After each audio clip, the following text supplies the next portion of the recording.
Fellow cultists, this is DM Nell, and I am back. I'm back with another Shadow Talk. This is episode 134, I think. And today we're going to talk about a bunch of stuff, like I normally do. So let's just see what we have on the Shadow Topics list here. So it looks like we have some new products.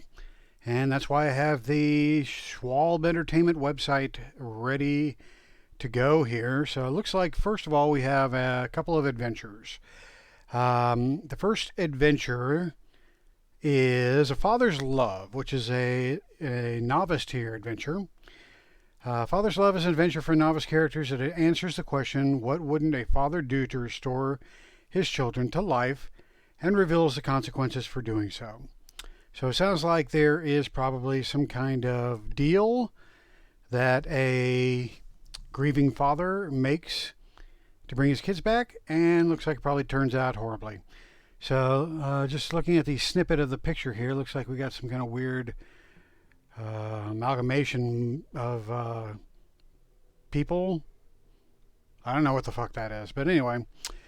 All right, so that is the first product, another novice tier adventure. And then we have the second product, which is yet another novice tier adventure. And this one is called Best Left Buried. Best Left Buried offers dangerous adventure to a group of novice characters. The undead have come crashing out of the wastes again and again, and each time the defenders throw them back. But as the people of Scarfell, a speck of a town built in the foothills west of the Iron Peaks, are about to learn, even the land's dedicated defenders might not be enough. Okay, so it sounds like this is going to be set in the Crusader states. Let me take a look over here. The Iron Hills.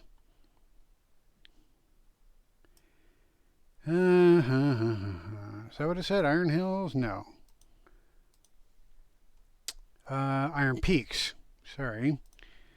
All right, so where are the Iron Peaks? Iron Peaks. Got the Fire Peaks over here. I believe the Iron Peaks are up here. So let me take a look at my personal map.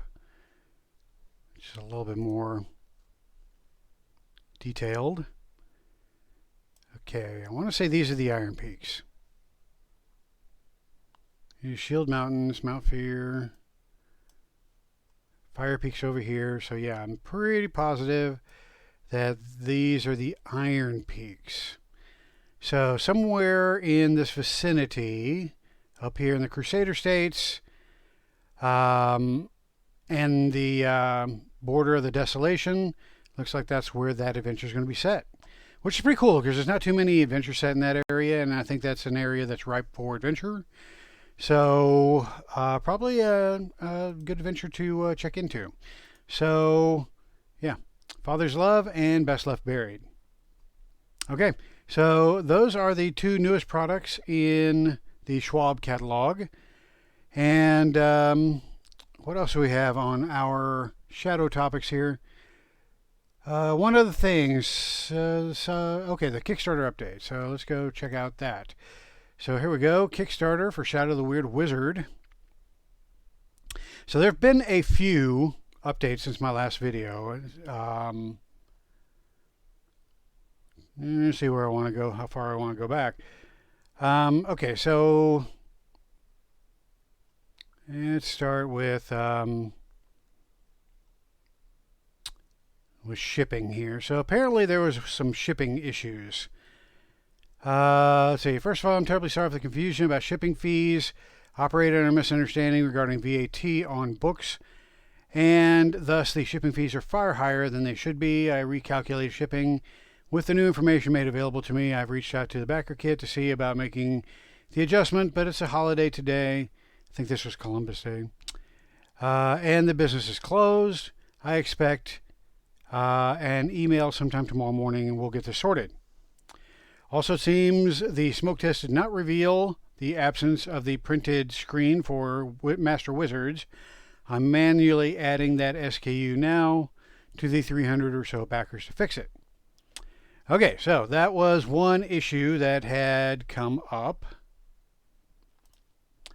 And what else do we have?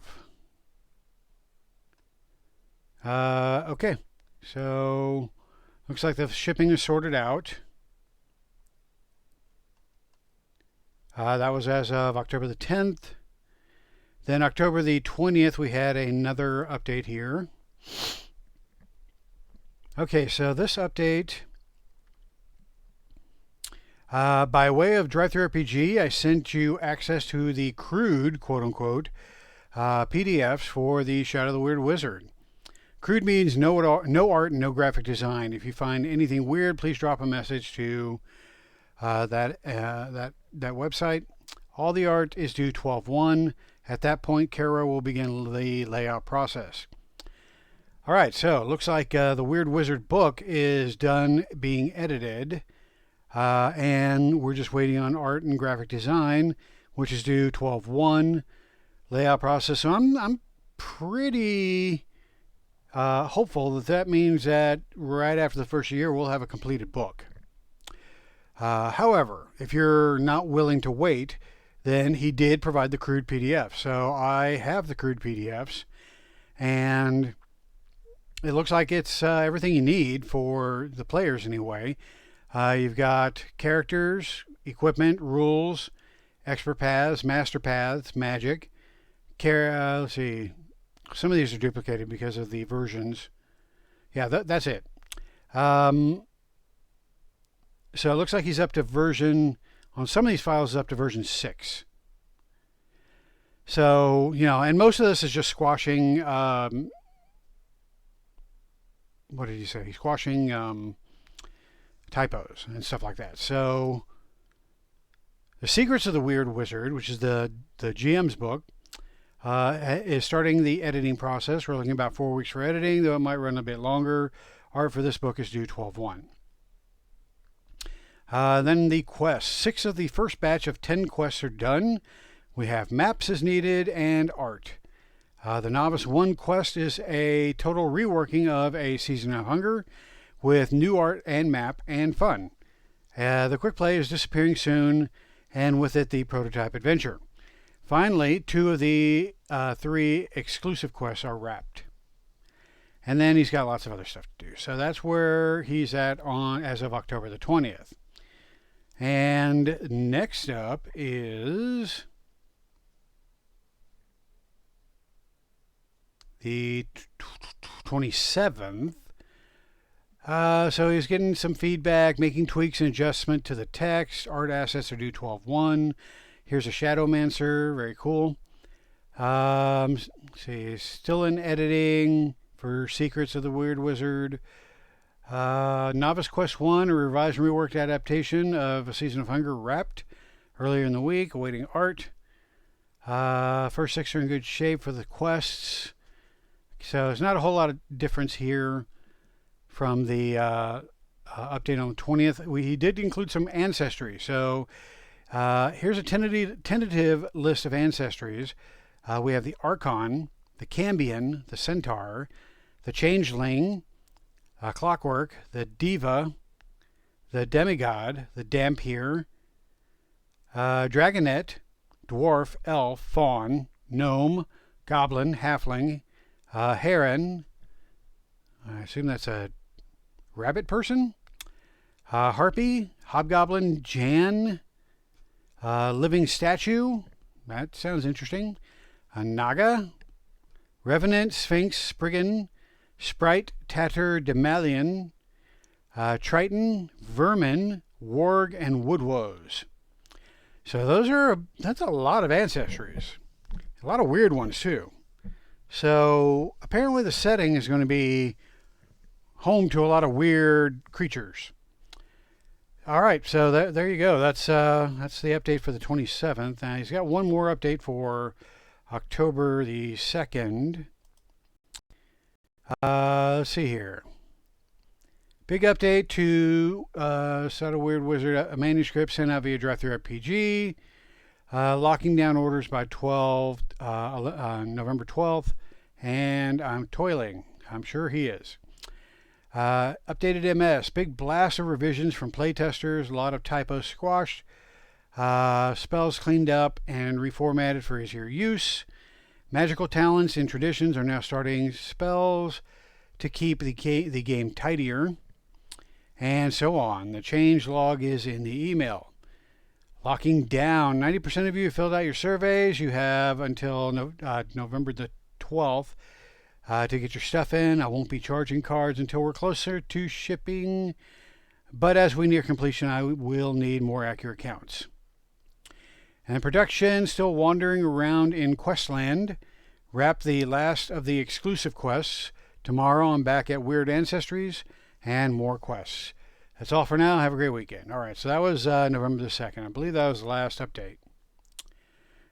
Okay, so there we go. That's where we're at with Shadow of the Weird Wizard. So, you know, I'm looking to start a campaign after the first of the year. So I hope, I'm really hopeful that we get that, at least that core rule book. Hopefully both of the rule book PDFs, you know, ready to go by the first of the year. Whether that happens or not, who knows? You know, I may have to postpone it a bit, but you know, I would like to get a campaign going. Would also like to see some lore of the world. One of the things that I enjoyed so much about Shadow of the Demon Lord was the campaign setting and the lore that was you know, baked into that, and how it linked to the rules. I haven't seen a whole lot about the lore for Shadow of the Weird Wizard. I mean, we've got the overarching theme, which is, you know, the old empire has crumbled. People are fleeing to the borderlands that were off limits before, but now they're wide open because the weird wizards disappeared. Okay, I get all that, but you know, just wanted a little bit more. I know there's some lore information in the original playtest material, which I have, and I've kind of skimmed through it, but I really want to see the stuff that is going to end up in the core rulebook. So I am hopeful that those will get wrapped up by the end of the year, and we'll be privy to that. Okay, so Shadow of the Weird Wizard update. All right, so is that it as far as our Shadow topics? All right, that is it as far as news, new products and news. So next up is the main topic, which is Tales of the Demon Lord, Chapter 5, Temple of Shadows. Okay, so where the hell do I have that? I have it right there. Okay, so here we have Tales of the Demon Lord. So this video is continuing my deep dive into the Tales of the Demon Lord campaign adventure path. And it's the first adventure path for Shadow of the Demon Lord. And I really, like I've said in previous videos, if I can freaking talk, that I really enjoy this book, but it requires some work. Pretty much just about any campaign requires work if you didn't write it yourself to adjust it to your style. But this campaign is pretty high level, meaning that you're going to have to figure out ways to link the overarching storyline to each individual adventure. So at any rate, this particular adventure in Chapter 5, the Temple of Shadows, is no different. It requires some work on the part of the GM to link it to the story that is happening. So let's do a quick recap. So the starting adventure was the Moor House and the players encountering a harvester. I think there was a ghoul down there in that basement as well. But it kind of introduced them to the City of Crossings, and that was actually the first chapter for the kickoff of the overarching storyline. The storyline is that the cult known as the Brotherhood of Shadows has retrieved an artifact or a relic called the Eye of the Demon Lord. That was in the house that the players explored in that starting tier adventure. They never saw the Eye of the Demon Lord, but the fact that the Brotherhood of Shadows broke into that place is what kicked off the Harvester to start his activities, which brought the PCs into the campaign. So that was the starting tier adventure. Then we had the first novice adventure, in which the characters were hired to help. Let me see here. Might help if I followed along myself. Okay, so Born to Die is the first novice tier adventure, and the PCs are hired to help recover a noble's kidnapped daughter. The kidnapped daughter was taken by a gang called the Rude Boys, and so the PCs were paid to retrieve her and bring her back. Now, they possibly discovered that she was possessed by a demon, and that is the fault of the Brotherhood of Shadows, who she is actually a cultist and part of the Brotherhood of Shadows, as is her boyfriend. That may or may not have come up, just depending on how you run that adventure. But that's some more connecting tissue to the overarching story. Then we had the second novice tier adventure, The Curious Case of the Errant Swine. This adventure gave you a lot of tools to work with and a lot of things to bring your campaign. Well, it takes the characters out of the city of Crossings, and it puts them on an adventure in a neighboring town. Through this adventure, the player characters could get some notoriety, depending on how they got their quest to go to the neighboring town and to solve the case of the curious case of the Errant Swine. But there's actually, like I said in my last video, there's actually several adventures kind of rolled into one here. You have there's some missing adventurers. There is the stolen pigs from Farmer Ham.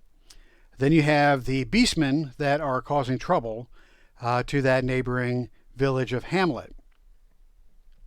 So between those three storylines, however many you choose to run, the player characters, if they were successful, could have earned some notoriety with their patrons, whoever those patrons may be, probably somebody on the city council in Crossings. And so, using those connections as how you fit these adventures together and get the player characters involved in the adventures in the first place. So I talked a lot about that in the last video and actually all of these videos, but we get to another adventure here, the Temple of Shadows, and this is a very important adventure in regards to the overarching theme of this campaign. This is where you meet the villain of the story. The villain, albeit briefly, the villain of the story's name is Catandramus, or Catandramus, however you want to pronounce it. Catandramus is he's a wizard, and he is also a cultist for the Brotherhood of Shadows, and he's also a noble in Crossings.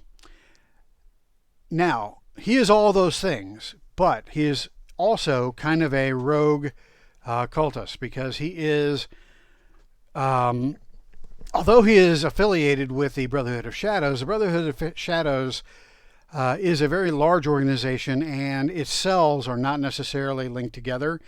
And so you have a couple of competing factions here for the Brotherhood of Shadows in the city of Crossings.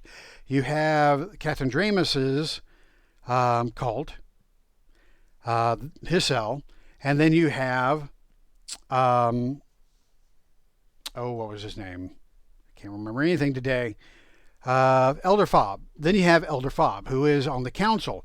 Elder Fob is a council person. He's a respected business person, and he's also a cultist of the Brotherhood of Shadows. However, he keeps his affiliation with the Brotherhood of Shadows extremely secret, so nobody has any clue. In fact, he kind of acts like a dumbass for the most part, but he's not. He's very crafty, and he is actually trying to stop Catandramus from whatever it is that he's doing. Now, Elder Fob doesn't necessarily know what Catandramus is up to, but he knows he's up to no good, and his activities are not sanctioned by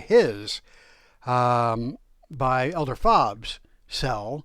So, being that being as it is, Elder Fob doesn't want Catandramus, causing trouble in Crossings with all the work that he's done to try to consolidate his power here. So Catandramus is, like I said, he is a rogue agent here. He is doing his own thing, and his own thing is, basically trying to accelerate the Brotherhood of Shadows' ultimate goals, which is to bring the Demon Lord to Earth. And so he has found a way to do so. He has a ritual that he has uncovered that will open a massive portal into the void, which will allow the Demon Lord access to this realm.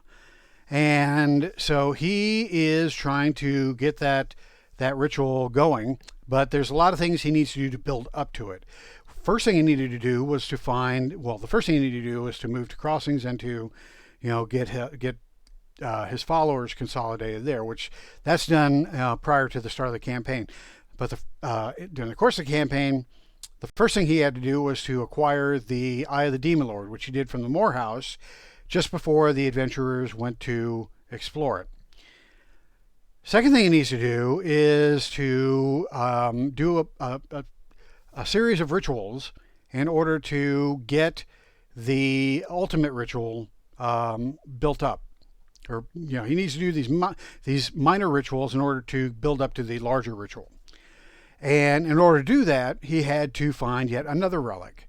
And this relic is what kicks off this particular adventure.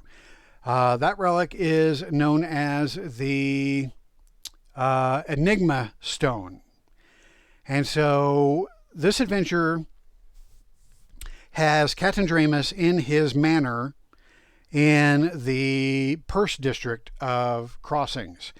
And he has acquired the Enigma Stone, and he has begun using it. Now, in doing so, he has inadvertently unleashed a plague in the Crossings district. And that plague is known as the Gibbering Fever. So the Gibbering Fever is outlined here in the story, or in the adventure. But how much you want to include it in the adventure is really up to you. I found just personally that diseases are not really fun if you impose them on your player characters.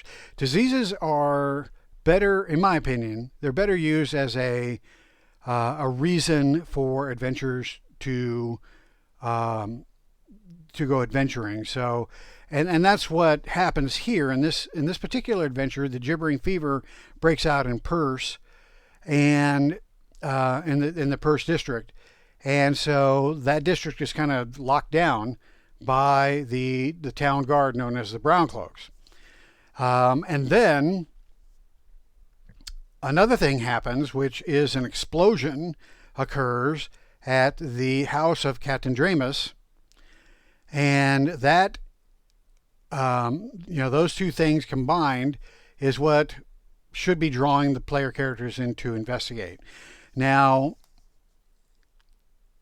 how you get them hooked into this particular adventure is really up to you. But my recommendation is to have one of the council members that you should have some affiliations with. Your character should have some affiliations with someone on the council, and that person in the council should be pushing the characters to go in and investigate the explosion and try to find the source of not only the Gibbering Fever and the explosion, but the dead that apparently are walking the streets now.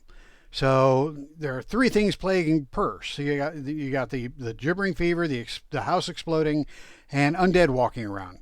And so the council has to be very, very concerned about that. The Browncloaks are doing all they can just to keep people out of Purse. So their resources are stretched thin. They don't have the resources to go in. However, Randolphus, the Inquisitor that is in Crossings, does go in. But he's kind of a rogue agent himself. He goes in without really, he may or may not be sanctioned by the city council, but he just goes in, and he's going to kick butt and chew gum and kick butt, and he's fresh out of gum. So he goes in there the same day that the player characters are asked to go and investigate as well. He goes in that morning, and by the time the player characters are brought in and asked to go investigate, it's been several hours since Randolphus has gone to investigate, and nobody's heard from him.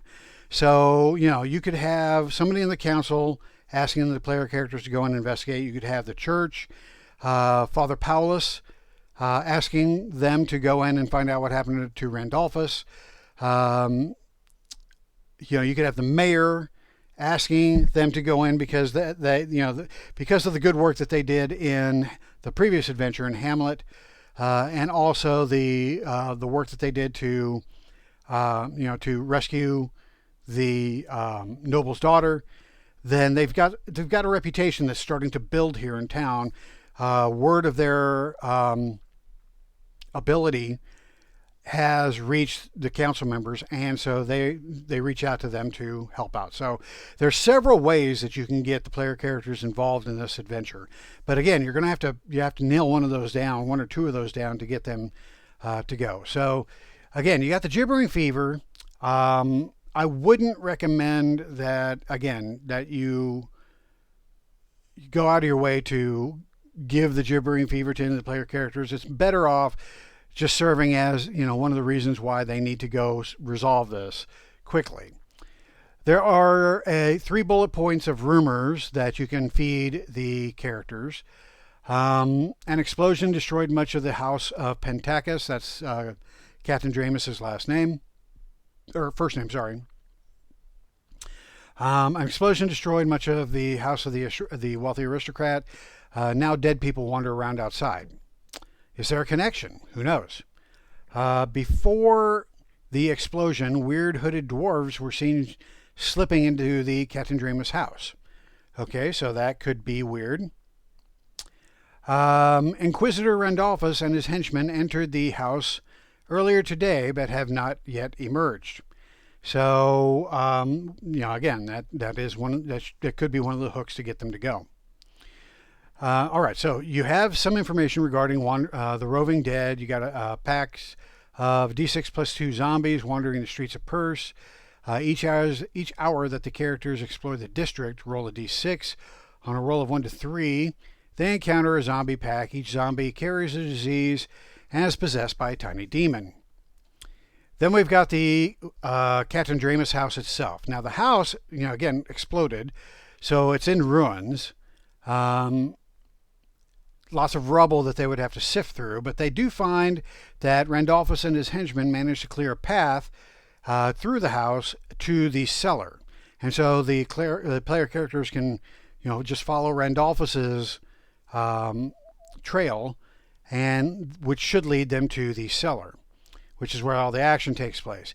However, in the process, they may actually find Randolphus and his henchmen, and the fact that there are a couple shadows that are causing them some issues, and they might also run into some of the hoods. The hoods are the dwarf-like hooded creatures that are there. So Randolphus and his henchmen are having trouble reaching the cellar because of these creatures that are in the ruins.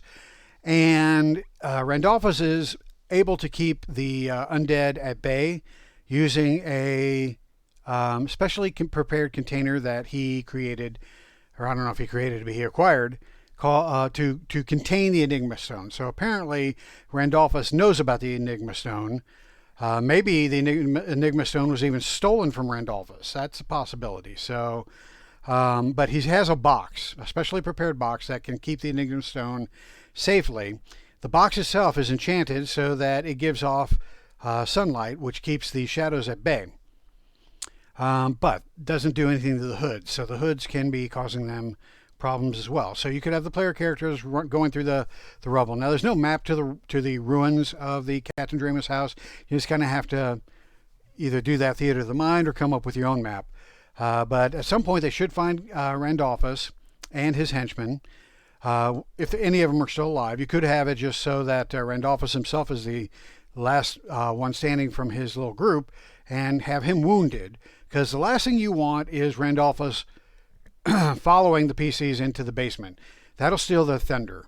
You want Randolphus to be incapacitated, and have the player characters bring him the Enigma Stone so he can put it in the box, and they can help him. They can help him leave. But you really don't want Catendremus or you don't want Randolphus to follow the PCs in there, because he's got some abilities, and it could make the adventure a little bit too easy. So he's a difficulty 25 character. He's got magic up to power 3, so he's got a lot of magic available to him. So he could really kind of, steal the player's thunder. I would again just leave him out of it. Just have him up there with a broken leg or whatever, or a bunch of shadows that he has to hold at bay while the player characters go to the basement and deal with the cultists. So you need to get past that part in order for the characters to get to the cellar. Now, what you could do is you could just skip all that. You could just say that they find Randolphus unconscious, and they can just leave him there, and they can go straight to the cellar from that point. But it's kind of up to you how you want to handle the whole Randolphus aspect of this adventure. So we do have a map for the cellar. Once they find the cellar, they can descend into the cellar and deal with the cultists. So the cellar is quite extensive. There are 12 rooms in this cellar. The first one is the entrance, and you got a pillared hall which has some demons in it. Then you have the library. Then you have an orgy room. Then you have a blood smeared passage which contains an Etten. Then you have the antechamber, which contains the shattered remains of the Enigma Stone. And this is where they could potentially acquire the gibbering fever illness, which again, I would kind of steer away from that if you could. Then you have the baths. Then you have the lair, which contains an oculus. And then we have the well of darkness, which contains a living tar. Then we have the gallery of horror, the hall of shadows, which has shadows in it. It's not just a clever name. And then the ritual chamber. This is where they will actually find Catendremus and his cultists doing the ritual. I went ahead and included what's her name, Candace, from the first adventure in here as well, because she is part of the cult of Catendremus's cult cell. And so I included her and her boyfriend here just to kind of tie those two adventures together, to let the player characters know that if they suspected anything from her or her boyfriend in the first, this confirms it. They are part of the cult. And so they find both of those here. She's possessed with a demon, so that can add some complexity to the encounter as well. There are 6 cultists, and there is a medium demon here, as well as Catendremus. Now, Catendremus is not going to be a combatant. He gets away before any combat starts, using the power of the Demon Lord. But you want to introduce him here as the villain that gets away, because there's nothing that player characters hate worse than villains that get away. And so that makes them want to pursue the villain and makes them want to dislike the villain. So you really want to do the cinematic, maybe have him monologue and have him disappear, and then have his cult attack. So that is where this whole adventure is where the player characters should discover that the Brotherhood of Shadows, led by Catan Dramus, is up to no good, and this ritual it bodes very badly for the people of Crossings and potentially the whole world. And so you should sprinkle some of that information throughout. You know, we have a library here. There can be some indications of what the rituals are going to be, or what the rituals are that they're trying to build up to. They can find some information in the ritual chamber. There's cultists throughout this place, so they could find a cultist and question them. There's plenty of ways to sprinkle that information and get some foreshadowing going, and get the player characters engaged in the actual overarching story, and make them want to hunt down Catan Dramus. Okay, so basically that's the adventure. The whole point of this adventure is to get them to the cellar and to stop the ritual that is occurring here, get the pieces of the Enigma Stone to Randolphus, and that lets Randolphus know that these player characters are capable, and potentially somebody that a group that he can go to for any of his needs later in the campaign.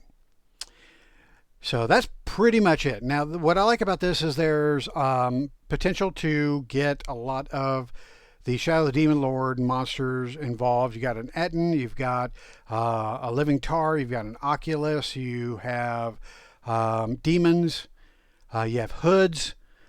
This is a great exposure to things that are unique to Shadow of the Demon Lord. So I really enjoyed running this adventure. And this is like the kickoff for the game to get the game is now afoot. It is the PCs against the Shadow Brotherhood of Shadows. Now, in order to keep that going, you're going to have to do some work, because there's a lot of adventures in here that do not have anything to do with the overarching theme. So you're going to have to sprinkle in some things, a random cultist, another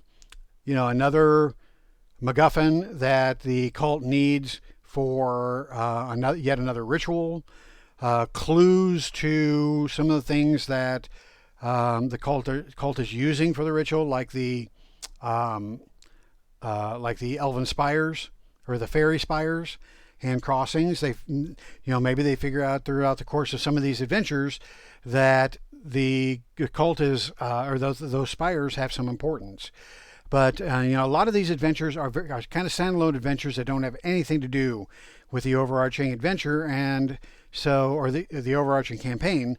So you're going to have to figure out some ways to get some of those seeds dropped into each one, just to keep that overarching theme going, and feed the player characters that those breadcrumbs to get them to want to continue to pursue that storyline.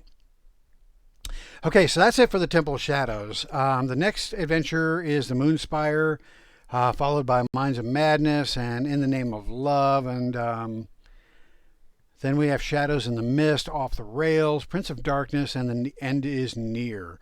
So I'm pretty excited about going through this adventure, because it reminds me of me running it the first time and how much fun I had. So I just enjoyed the hell out of this campaign.